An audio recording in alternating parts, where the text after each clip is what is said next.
Welcome to episode 251 of Silver Lining for Learning. We're starting our second 250 episodes, and it's very fitting that we would begin with Paul Kim because Paul was part of episode 8 way back when we were just getting started in the middle of COVID. And Paul, of course, has done many things since that time, some of them extensions of what he was doing, like his work with an initiative called SMILE, and some of them new things in new countries. But one of the big themes in Silver Lining for Learning, as anyone who watches this frequently knows, is that we particularly focus on new models for education for marginalized groups. And Paul has been an incredible innovator in that area, which is near and dear to our hearts. So Paul, welcome. And please tell us a little about yourself and about your current activities. Thank you, Chris. And hi, everyone. My name is Paul Kim.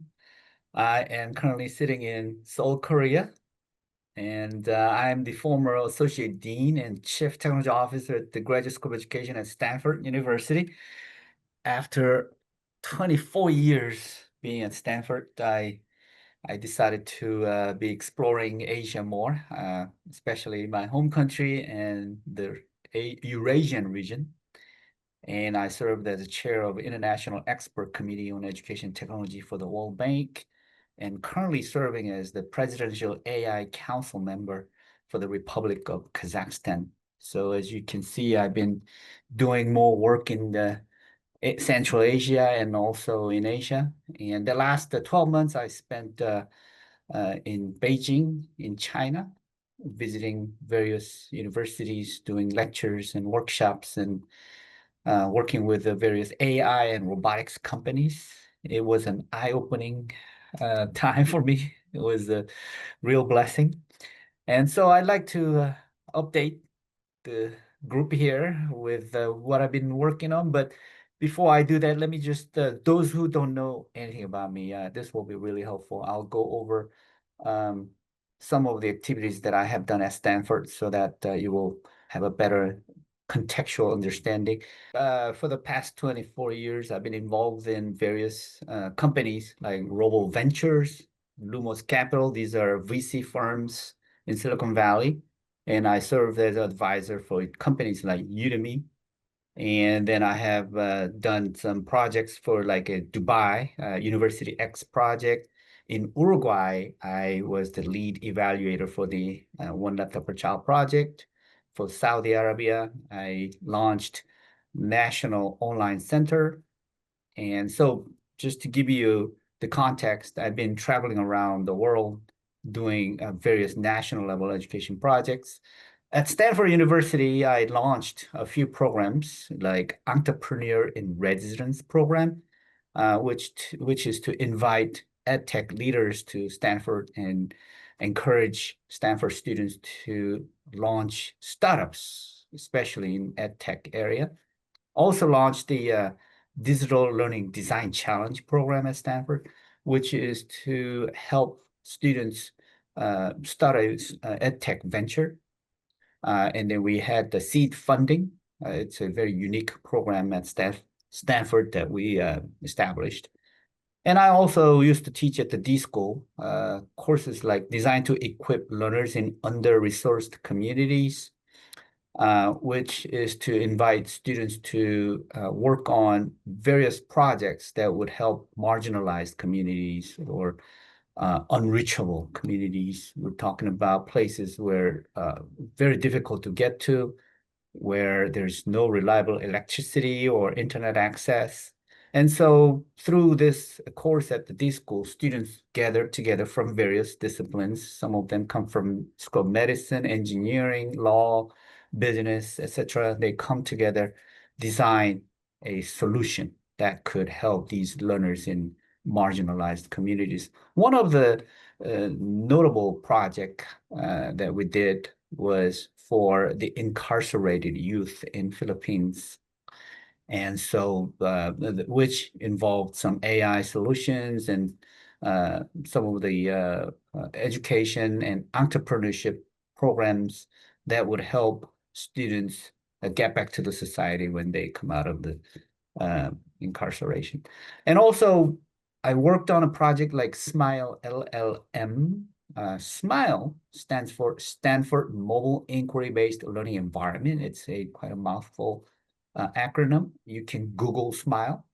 The way to get to SMILE project is type in smile.stanford.edu. Um, so that project is to promote inquiry-based learning around the world. And I started this actually in year 2008 when I received NSF funding. I figured that inquiry skill would become very important in the future at that time in 2008. And I continue to work on it. And nowadays, a lot of people come back to me and ask, hey, Paul, you are working on some education project that promotes inquiry skills. Do you still have that? Are you still working on it? And I say, yes, of course. Go to smile.stanford.edu and you will see it. Smile LLM is a large language model project. Also, it's a sort of a branch of the primary Smile project. Smile LLM involves running the Smile platform and ChatGPT like Gen AI tool on a portable device like Raspberry Pi. So we put the language model on this Raspberry Pi. This runs off a battery and it works without the internet.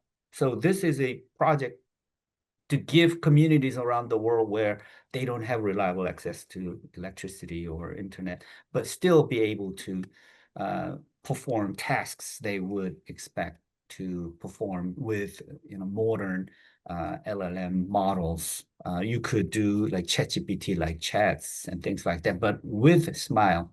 So that's the kind of tool that I've been developing and launched it in various places around the world. So those are the kinds of things I've been doing for the past several decades. Now I am doing more national projects in the Eurasian region. And the one thing that I always emphasize whenever I launch any education program is to talk about the future competencies of the students today.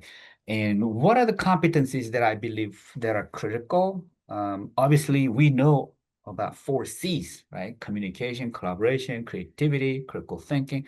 But I believe that in the age of AI, two additional competencies that I believe are even more critical, which are compassion and commitment. Why?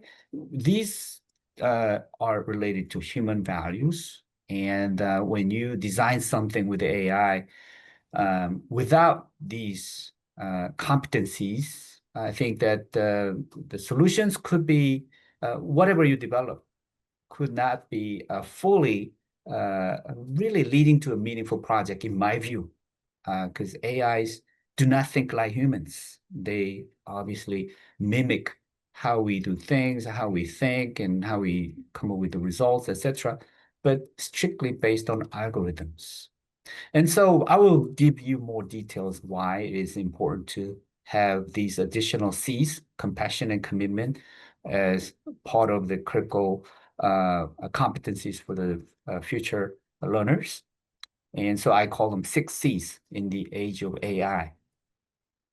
And then also I coined a term named Meta AI competency. I've been using this term for the past 3 years as ChatGPT has come to the world, and then it's being used by a lot of people around the world. And then there are many other language models and Gen AI tools that are available for us to do many things. And so when parents and teachers ask me, hey, what are the competencies in addition to your 6 C's are important? And I say meta AI competency, which is something that I practice every day. I use obviously ChatGPT, Cloud AI, Gemini, Grok, and DeepSeek, and I use various tools, but I use it to solve problems that I face every day. But I do not rely on one particular Gen AI tool. So the story goes like this. I start with a Gen AI tool like ChatGPT to do some creative thinking, come up with some ideas. But I take that to Cloud AI and say, hey, ChatGPT said this. Is this the best way? What do you think? And Cloud AI say, well, there's some room for improvement. Here's the way to do it, etc. So I rely on multiple Gen AI tools. And sometimes I let them compete for me, and sometimes I let them verify each other. And by doing so, I know exactly what tool is best for what purpose. So knowing that and be able to use a particular set of tools to solve your problem in the most efficient and effective manner, that is meta AI competency. In China, while I was in China, working with various AI tools and robotics and then also various educational platforms that were invented in China. I was pretty shocked and impressed. I wish I were able to show you some of the robots, educational robots, doing various interesting things, but obviously I won't be able to show. But young children from kindergarten all the way to high school. They had some sort of robots, like a pet dog. It acts like a dog. It barks like a dog. It's always around you. It has a two camera, built-in cameras as eyes. Walk around, jumps and around you, and whenever you ask something, it will answer you. And then the conversation is pretty good. It's almost like a natural. And so I was really impressed with the level of the quality of the AI that's embedded in these pets, the robots around you. And so Paul, yes, would you mind if I jump in here? I know you yes, got a lot more to point out. I want to take us back up just briefly. I know you traveled the world with the Smile Project, helping youth ask questions to increase youth literacy, whether it was in India or Dominican Republic or Rwanda or Thailand, Mexico. You were trying to help disadvantaged youth all around the world. So I just want to point that out. There are two things. By the way, for our audience, for the sake of our audience, I've seen Paul twice physically in the past couple months. Once in Beijing, we had lunch together a couple months ago in August, and 2 weeks ago in Bangkok, he keynoted a conference I was helping run called eLearn. And in our conversations, there are a couple of things that you mentioned that you might want to bring up here before we jump in with other questions. One is um, you talked about the new tools you built with Smile called Ask Smile and Smile Ask. So, and is there a different way to access those sites other than the Stanford site? You have a personal site I think people might go to.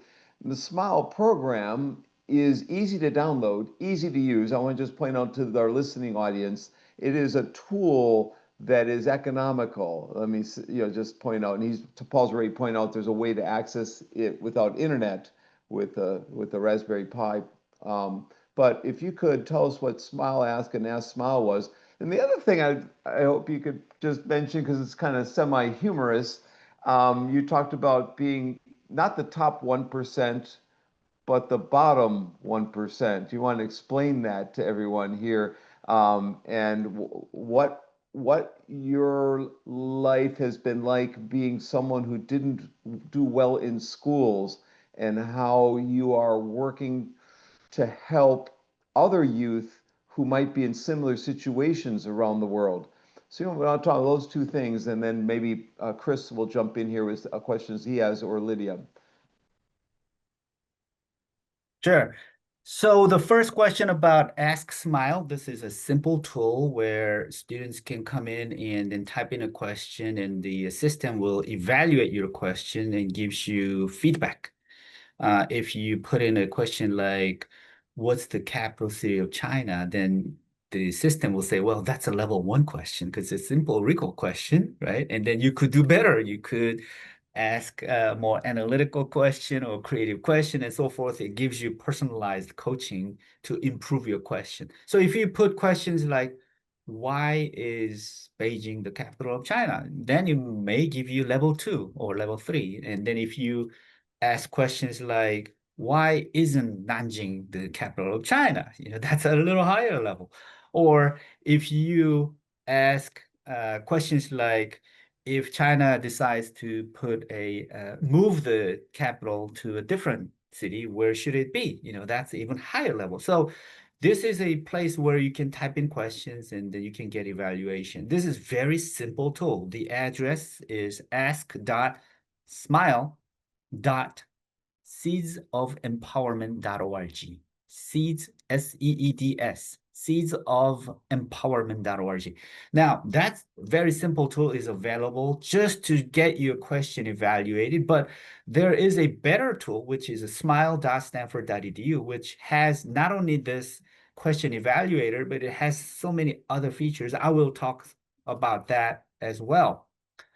So feel free to go test it if you like. And then also there's the research paper that was mentioned in the flyer about this episode. So you can click on that link. You'll be able to see the published paper using this Ask Smile tool as a personal coach. And the paper talks about how the AI is helping students improve their questions over time. So that's the Paul, first. that seems like just the way teachers, students, educators should be using AI, right? As an assistive, augmentative device that, a supplement that can nudge and challenge students to move to higher levels of thinking, to engage students in a conversation that and with questions that are being asked increasingly at higher and higher levels. To me, that's a no-brainer, right? I mean, who wouldn't Yeah, use that? I mean, right? yeah. But here's the problem.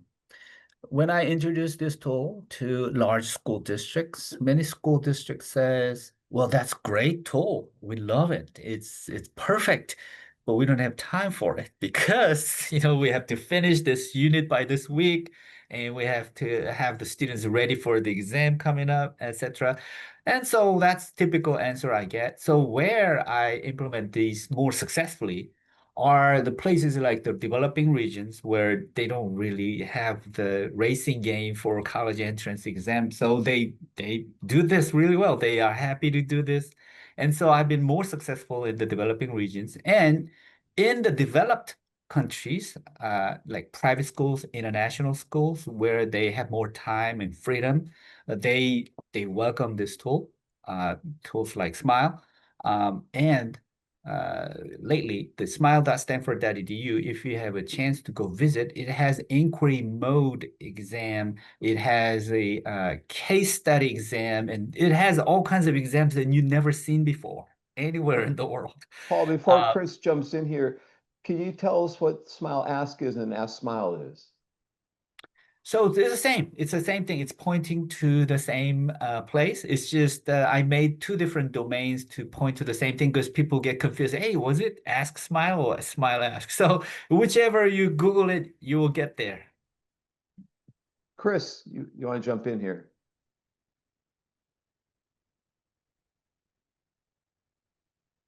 So, Paul, one of the things that I see often, and I think we've seen it in Silver Lining for Learning, is that when people are working with marginalized groups across the world, they have sort of a deficit model about the students. That these are students who are somehow broken and we're going to come in and rescue them. And often what rescue means is give them a substandard education, but one that's better than what they would have received otherwise. So, wow, we taught these students to read and write. And I don't want to be derogatory, but it seems to me that there's two things. One is that they're stopping before the finish line should be, which should be a world-class education, just like privileged students. And second, maybe one reason why they are stopping is because there's this sense that um, marginalized students just, are not of the same quality as privileged students.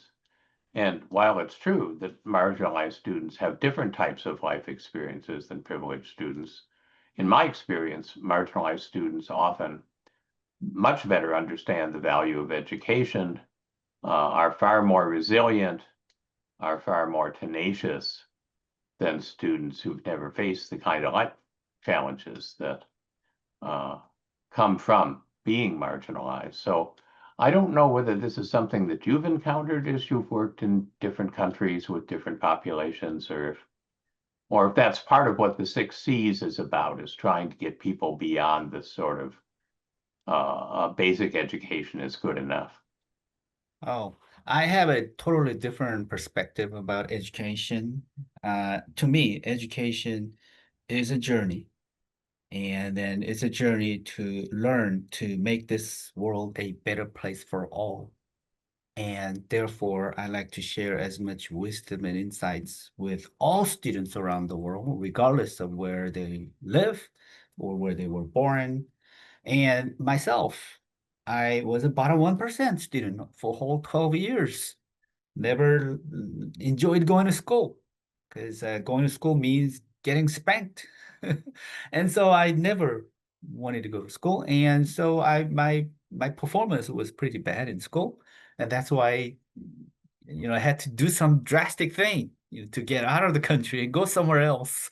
And that's why I ended up in the US, where they welcomed me and they treated me really well because I love creating things. I through my 12 years of schooling in Korea, where going to good college was the only main aim for all of the students. I didn't like it, but I always enjoyed making things and doing something creative and being free to do what I like to do. And so I was able to continue to do that in the US. And then that was a valuable thing, doing things what you really like to do. And to me, creating new things is what I really enjoyed doing. And so whenever I meet students from any countries, any place, if they love creativity, if they love to create, design new things, make things better for all, I love to work with them. Doesn't matter which school grade they're in. I don't care how old they are. I always love to work with any learners. I mean, we are all learners, right? And so that's my perspective in terms of education. And the reason that projects like Smile works better successfully in the developing region is they are not joining the racing to go to good school. They just go to school and they love to do fun things. And to me, they just are the same kids. It doesn't matter where they are, where they were born. It just doesn't matter. They are all amazing students. They are all gifted. I see future engineers, future pilots and professors and doctors. I see all of them in them, no matter where I end up, in Rwanda, Tanzania, Ghana, it doesn't matter.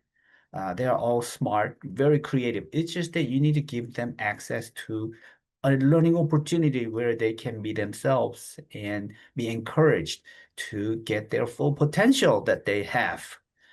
It's just that the current traditional education system is not designed to do that. It's designed to make everybody the same at the end. They need to be on a conveyor belt, become the same product, n plus one, just another one, right? And so I don't like that kind of education model, and that's why I always try to encourage students, no matter where they are, be yourself, enjoy the journey of learning and making this whole place a better place for all. And so I've been more successful. And then some of the children that I worked with in the developing region, after 20 years, they came back to me and say, "Hey, Paul, you visited me 20 years ago, my village, and now I'm working doing this thing and that thing." And then, wow, you do that. That's amazing thing.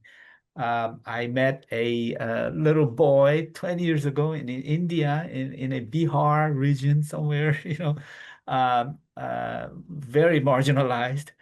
and yet he now actually works for a McKinsey company. And then I was surprised, how did you do that? And then he said, you told me I could be anything I want to be if I want to be. I said, yes, exactly.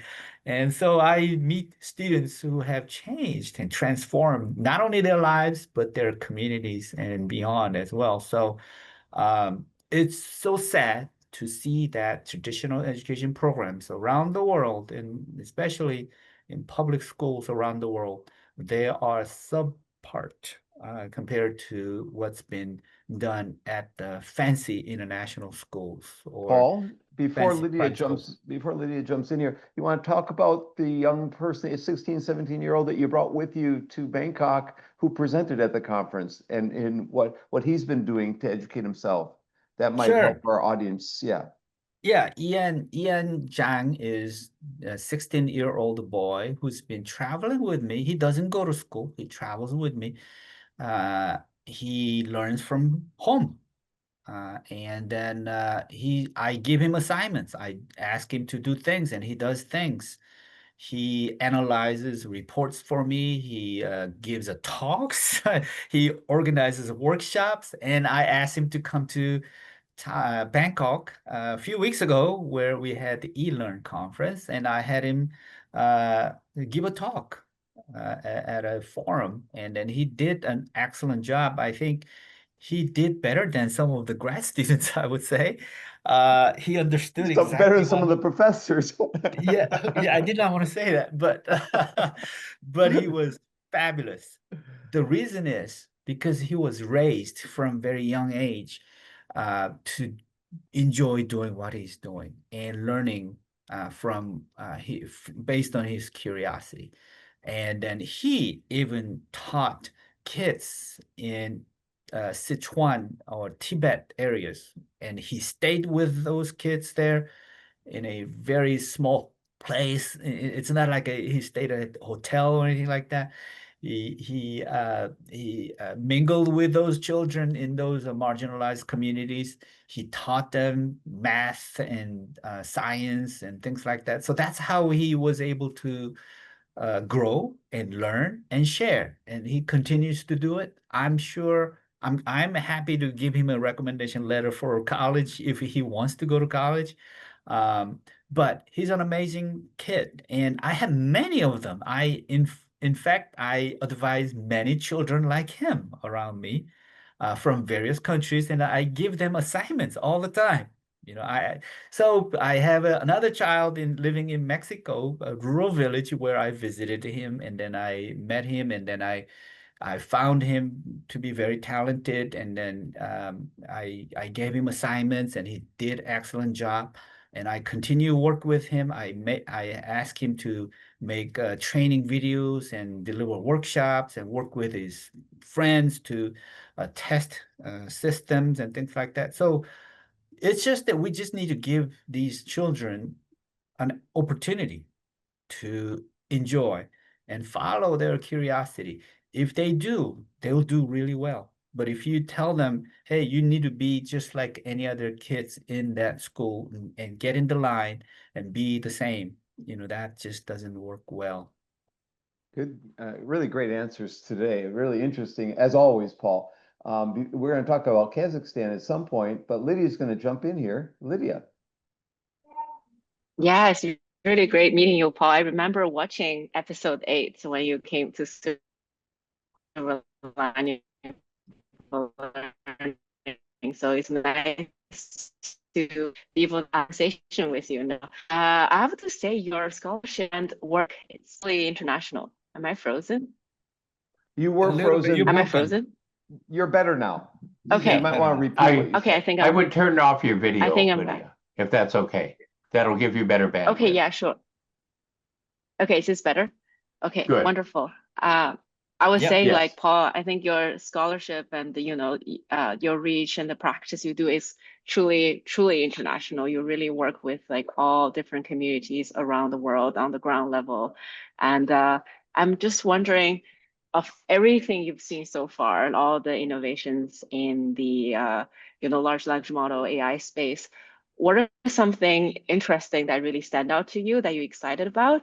and what are something that concerns you? Let me talk about what concerns me. AI, as it is an amazing resource available to us, I think it is one of the most impressive and valuable invention that we came up with. Uh, uh, However, it could be very dangerous tool if we don't use it for the right purpose. Just like the chemical compound like the ammonium nitrate. It could be used to make fertilizer. It could be used to make bombs. AI is the same thing. It could be used to make most destructive things for human race, or it could be a blessing. It could be used to make a lot of things good for human race as well. So it's a double-edged sword. So we need to make sure that our children learn what it is, what it can do, what it cannot do, what you could trust uh, uh, those tools to do, or what you cannot trust them on. Things like that. So I think that is related to meta AI competency again. So that's what I think about all the time and concerns me. In terms of what I found AI to be powerful is it's related to a new term that I came up with. The new term that I came up with is hyper self-regulation. Hyper self-regulation means that it's like those of you know Vygotsky's ZPDs on a proximal development. You know, with the help of peers, you could achieve much higher. Um, Same thing with scaffolding uh, provided by AI. You could achieve much more. I was able to pilot test some of the AI curriculum that I developed in various countries, and a fifth grader was able to come up with a swarm drone controlling system for agriculture. You know, a project like that doesn't happen until you go to grad school. But the fifth grader was able to do it because he had the idea of developing a swarm drones that controls numerous drones at the same time to convey a land to find water resources, good fertilizing lands, and then various terrain features and things like that. I mean, that kind of a project is just not possible for a fifth grader to do, but now it is possible. With your prompt, with your question, your AI could be your assistant to make all these things happen. And you can launch an app like that within 5-10 minutes. I mean, that's the world we're living in now. And so these kids are AI natives. And what will they do when they go to college? I'm really curious. All these kids who are growing as AI natives, what will they do when they go to college? This is so will the college be survivable? I'm not quite sure. How will they take AI natives and try to give them some meaningful learning experience in the higher education? I'm not quite sure. I don't think they will be ready. And even when they are in K-12 space, our education system, the way it is just not going to work for these kids who can be hyper self-regulative, meaning that they will be able to achieve way, way higher than what they would be able to achieve at their original grade with the traditional program. So that's really exciting. And to me, I believe that sole entrepreneur, you know, like a one-person entrepreneur, like one-person company, is possible. You do not need to hire a bunch of teams to do so many different things. If you're launching an app and running a company with your app, let's say you're launching Instagram or something like that, you probably, in the old days, you probably need to hire a team of security people, the front end developers, back end developers, and quality assurance and marketing team and sales team and all these things. You could replace all of them with AI agents. And it is really serious. And it is happening now. And as we have seen in the news, many people are getting laid off because they are being replaced by AI, and it's really happening. And yet, we haven't changed much in the current education system. So that really concerns me. But at the same time, the power of AI and what AI could do in education is really exciting at the same time. Lydia's Thank going to you. jump in here. Yep. Yeah, thank you, Paul. It's really, really insightful. I feel what you said is really directly related to the two other C you talk about, compassion and commitment, because people can build things so fast at larger scale right now, but it really what matters is what they build and where whether there's any kind of service behind what they're building. I'm just wondering if you can comment a little bit more on compassion and commitment, these two C's. Yes. Yes, we know that it is dangerous if someone is really intelligent and smart and with a bad intention, they could go south really fast and they could be really disruptive uh, in many ways. We've seen in our history. So the more powerful tools become available so easily uh, in education, and when they grow without compassion, without commitment to make this place a better place for all, they could use these AI resources for their own needs, and then just to be greedy, and they could be really destructive. So it's a very powerful, very dangerous uh, tool to make things really bad for the society as well. So that's why I think it is almost mandatory that when we are educating our children, they need to have the exposure, what compassion means, and how they can serve the world and our community to make this place a better place for all. And so that they are not going to be using this amazing tool just for themselves and then self-centered way. So all my programs, like the AI education program that I am doing in Kazakhstan, the whole title of the project is AI for a Better World to begin with. And all the examples, all the tasks are related to SDGs and then addressing social issues. And so that's how I have been teaching children and students and adults to use AI tools to solve problems and to better understand the needs and pains of our society so that you can address them properly.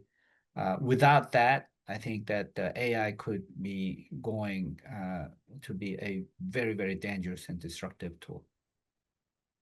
Yeah, I really appreciate the sense of like commitment and service, all of this interwoven into the curriculum rather than just like, oh, you're going to learn problem solving for the sake of problem solving, but there is a meaning and purpose behind it. I Yeah. appreciate that.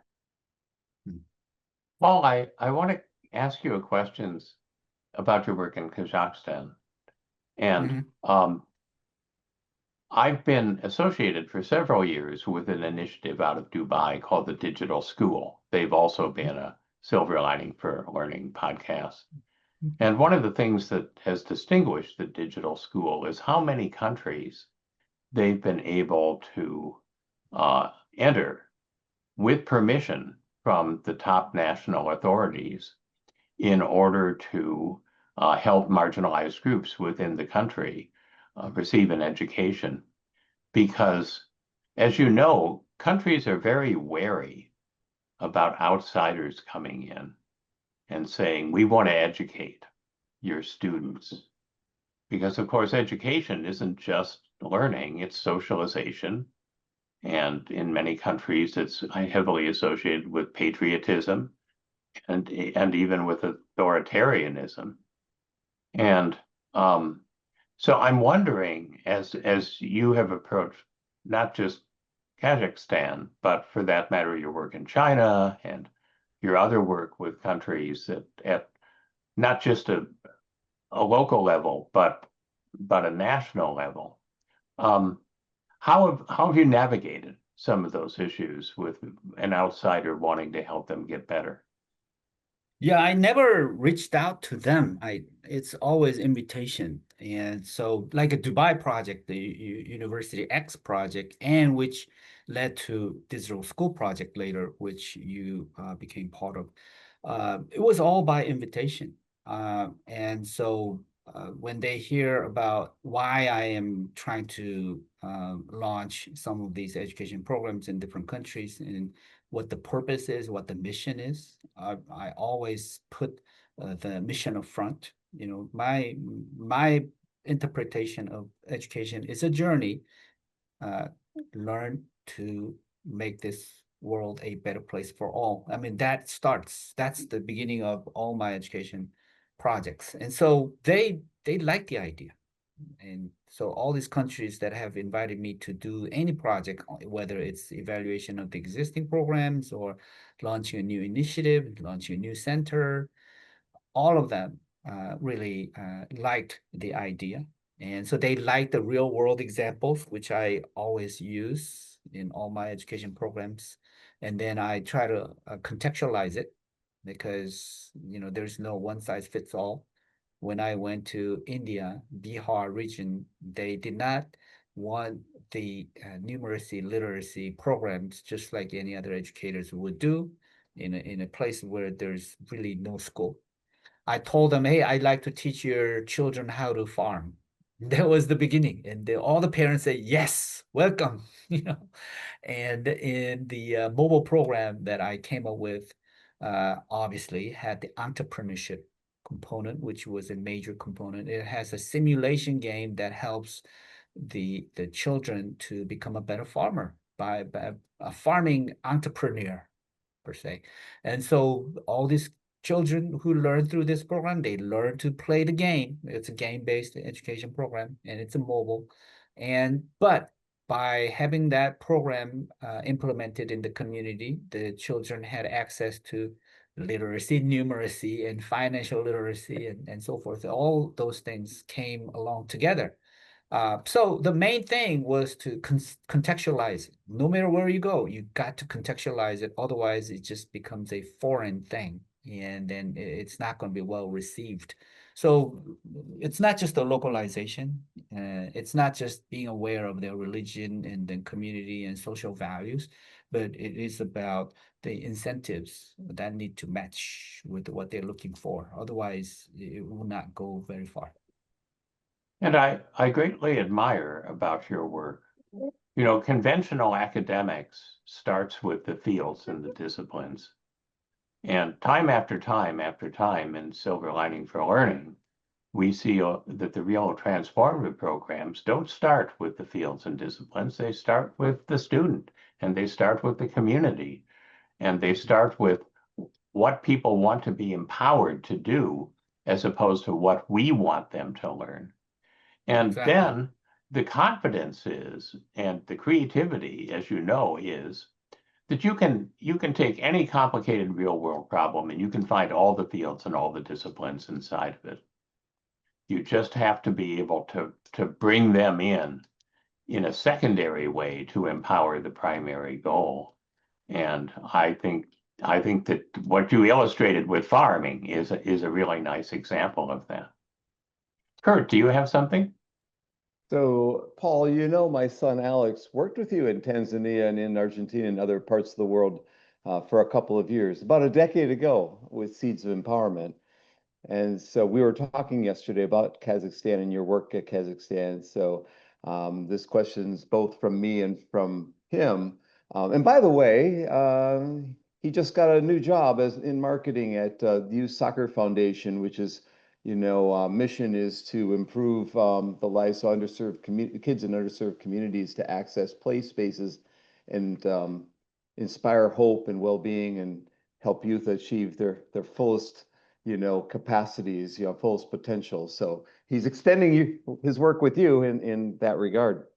But he mentioned he just moved to Chicago, and he mentioned there's a lot of people from Kazakhstan and Kyrgyzstan there in his neighborhood, and he said it seems like those regions of the world are getting a lot of attention recently, and I wonder if you could tell us, what attracted you to Kazakhstan and what you see happening there. What are the nuances of education that are occurring in Kazakhstan that you haven't seen in other places? What's exciting you about being there today, and what's the potential for regions of the world? Uzbekistan, Kazakhstan, Azerbaijan, Kyrgyzstan, that region. What's exciting you, and what have you accomplished so far, and what are you hoping to do? What is your goal and your mission? Yeah, so I got connected with Kazakhstan. I don't know how it happened. It's mysterious. But when I was in Beijing, I got to be introduced to folks in Kazakhstan through another friend in Vietnam. And then we were just talking about AI, the interest in AI and AI education in the Central Asian region. And they said I should come to Uzbekistan first to learn about their needs and advise the government, etc. Almost went to Uzbekistan, but just my time did not work out. And that news somehow got into Kazakhstan folks. And then so they said, why don't you come to Kazakhstan instead? So the schedule worked out. So I went there, and then I saw a lot of enthusiasm about learning AI and creating an AI economy and also ecosystem. And so I gave a few lectures here and there, and then I was able to interact with the students and the government and the university folks, etc. The more that I spent time in Kazakhstan, I learned that half of the population are in the 20s and 30s. Half of them. It's very young country, and then birth rate is very good, not like in South Korea, we're becoming extinct. In 2500, there'll be no Koreans left with the current birth rate. But in Kazakhstan, they have a lot of young, energetic people, very enthusiastic. Um, and then they are very much interested in learning AI. And so I was able to meet with the ministries, multiple ministries, and we talked about, hey, if you want to do this right, it has to be an ecosystem. We have to create AI ecosystem. It's not just a single initiative. There should be multiple initiatives, and then covering software, hardware, talent pool, etc., and entrepreneurship. And so I proposed that it has to be AI and entrepreneurship education program. So that's how it got started. And then I signed the contract, and we are hiring a lot of people to participate in this project, etc. So that's how it came about. A very young country, and then to me, the how big Kazakhstan is. It's really big. It's huge. A lot of people may not locate it in the world map, but it's big, bordering with China and Russia. It's in that central region. And like Korea, Korea is so tiny, and we have 40 million people, and we don't have not really notable natural resources. And then we're squeezed in between various political tensions there. But Kazakhstan, I think it's a huge country, vast land, not a lot of natural resources, a lot of young people, energetic, very much interested in tech. They're really good at math and science. If you know the history, everybody knows the history, why they're good at math and science and coding. So they're just natural. They just want to learn how to invent things with AI. And I think it'll be very successful naturally. It's not me. It's just the people, their will, their spirit. So I think it's a very exciting place. And the Central Asia, obviously connecting Europe and Asia, it serves as a very important broker. So I think it has a lot of benefits to be there strategically, politically very stable. So I think it looks great all around. You've led an amazing life. You realize that, my friend.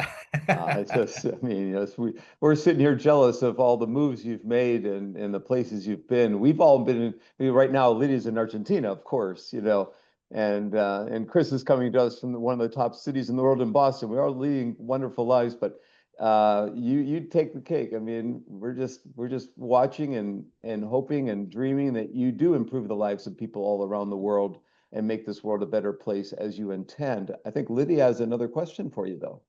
Yeah, so well said, Kurt.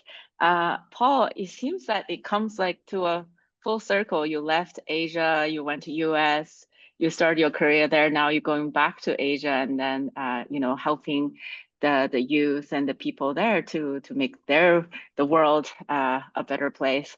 I'm just wondering, what changes have you witnessed since you've left Asia? We all know Asian countries tend to have a very exam standardized focused kind of education system, versus more of like an agency centered and creativity focused education system.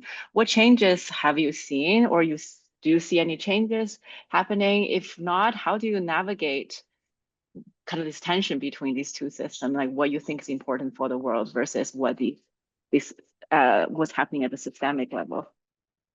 Yeah, I've been on TV and YouTube channels and all kinds of outlets there to talk about the need for change. And so some of them heard my points, and I've been in various meetings with large school district leaders in Korea, and also some of the education leaders in China and Central Asia and Europe as well. And so the inquiry-based learning is getting more attention than before. And now I begin to see, I mean, I published books as well about this topic as well. And then I quoted what Chris said about the issues with the current education system. I think, Chris, you said that our students are preparing for the wrong future. I like that. I use that a lot.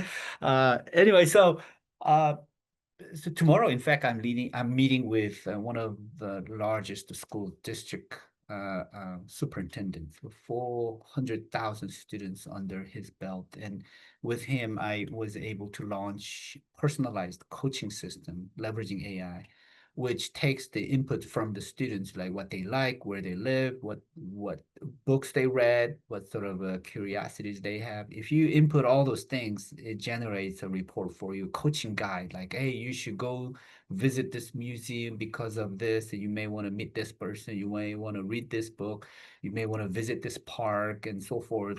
It gives you really personalized learning pathway. And so we implemented that with 400,000 students, and it was a great success. So we're continuing to do that work. And so tomorrow we're going to be talking about implementing Smile in the school district, and then making the inquiry-based learning more prominent feature. So there is an increasing interest in inquiry-based learning. A lot of teachers that I have met said that I feel guilty to do the same thing, even in the age of AI. And so they said they want to do something different, and inquiry-based learning looks like it's a perfect thing to do. And so I'm getting a lot of supporters in that regard. So that's a change. There's a shift of the mission of education and the perspective about what school should be, what learning means, etc. So all these things are shifting, in my view. It's not going to be as fast as we want, but it is changing, and then it may come sooner than we may expect. The changes that we're talking about, the training programs, I also implementing new teacher education program that focus more on inquiry-based learning, case-based learning, problem-based learning, experiential learning. A lot of things that Chris and Kurt, both of you have talked about. I am developing education programs based on those models as well. And with the help of AI, it's so fast, so quick to develop and launch those solutions these days. What it used to take 10 months would take 10 days nowadays. And it's really surprising, even to me, who served as a chief technology officer running a big tech shop with a big team of a front end, back end, and security, and all those people. You don't need all those people anymore. Seriously, you could do all that with the help of a few AI agents, and it's just amazing time. Paul. Lydia, did you have it? Is your question answered, Lydia? Yeah, that's just very wonderful. You just see, it's just a great testament to that the fact that when AI is in good hands, how empowering this can be, and how commitment and compassion are so important. I'm going to pass on to Kurt. I know you have a question. So, Paul, a couple people asked me why one would leave Stanford University. I won't put you on the spot here on the podcast show. Maybe we can talk about it later. But I will ask, you have a plan. You're on a mission. You know, it was not incidental that you left. You've been helping students in Beijing and Kazakhstan and other parts of the world since leaving a year or so ago. What is the next step, or what are the next steps for Paul Kim in the world? What do you see yourself doing in the coming year, in 5 years, and so forth, so that we can follow your trail and maybe help you on that trail, maybe join you at different places along the trail? And people who are listening today might be able to say, hey, he's coming to our region. We need to bring him here. So tell us about it. I'm sure folks on the trail will want to know. Yeah, for the 24 years at Stanford, I was pretty much 6 months I was overseas anyway. So I was traveling a lot. Uh, and what I'm doing is more focused, just to give you an example, I have a group of students in China working with the students in Korea, teaching children in Kenya over Zoom. They meet every Saturday. They teach these Kenyan village kids English tutoring. And then I have a group of people who are developing 1001 Story online community platform. I have a group of volunteers who are building various AI systems. So I connect all these group of people who want to do something meaningful. This is like the students who come to Stanford, Harvard, they want to do something meaningful. They're not just going there to just get that diploma at the end of the program, right? They want to do something meaningful. So I'm doing that with these young people. Some of them are elementary school students who are doing amazing things. I have high school students. I have taken high school students to Singapore Nanyang Technological University to deliver Smile workshop to the professors there. I have taken high school students to Hong Kong University to deliver workshops and teach. And then, as you saw, Kurt, 16-year-old boy coming to Bangkok eLearn conference, delivering a speech there like that. Young kids, they are just marvelous. They can do amazing things. It's just that we don't give them enough opportunities. They can do amazing things if we give them opportunities. So I am doing that. I am doing that around the world. I'm connecting a lot of students who want to make a difference to make this world a better place for all. And whether they're going to school or not going to school, whether they're in what grade level they may be in, it doesn't. I even have a group of people at Harvard right now as we speak doing research for me as well. And so, I don't need to be associated with any organization. I'm just free man floating around working with all kinds of students, all levels, grad students, undergrad students, all students. I am the school, all right? And they're all happy. Everybody's happy, and we're making a great difference. And a lot of people say this is a win-win-win. So I'm enjoying my life. Well, Paul, thank you. You're a great inspiration for us and for many. I promise you that when we start our third 250 episodes, we will think about bringing you back toward the front end of that to learn what you've been accomplishing in the meantime. And Kurt, please preview what we'll be doing a week from today. I have an introduction here. Olivia, you want a final comment there? Okay. So this is not my show. The next show is called Empowering India's Youth to Shape Tomorrow with guests Ponya Pamar and Tanya Nagi from Quest Alliance. It's November 8th at 9 a.m. Eastern, 7 a.m. Arizona, 7:30 p.m. India. A short description, one sentence here.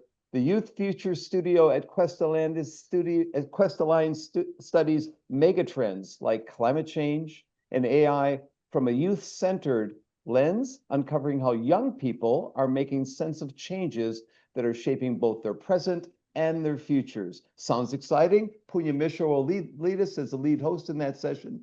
We'll all be there. And thank you again, Paul.